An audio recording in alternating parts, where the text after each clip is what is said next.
Фрапантни податоци за застапеноста на жените во општественото живење. Истражувањето од фондација Елена Лука покажуваат дека само 1/3 од жените се застапени на пазарот на трудот.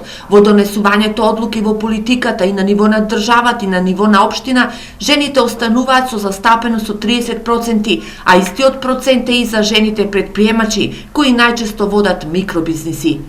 Ова укажува на неискористеноста на потенцијалот на жените за едно општество. За жал, овие бројки и глобално стојат така.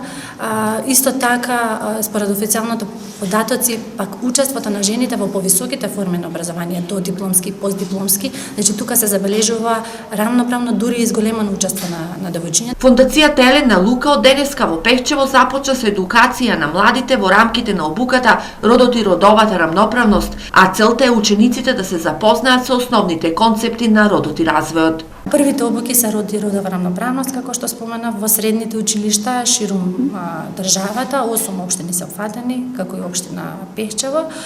Род и родова рамноправност, следната е недискриминација и последната од овој циклус ќе биде за спречување на родово базирано насилство и планирано е учениците кои што ќе присуствуваат на првите обуки, значи да го следат, да го проследат целиот циклус обуки, бидејќи тоа е еден цел процес. Во Пехчево подолго време општинската организација на жените работи на полето на родовата рамноправност и спречување на семејното насилство. Избравме целна група деца од средно училиште да почнат да го препознават семејното насилство, односно и самите во себе да креират еден дух на ненасилство, меѓусебно, па и тоа се пренесува и во семејството. Фондацијата во рамките на својата програма за спречување на сите форми на насилство врз жените ќе спроведе обуки со кои ќе бидат опфатени околу 500 млади од државата. Освен во Пехчево, вакви обуки ќе има и во уште 7 општини од државата, меѓу кои и Штип.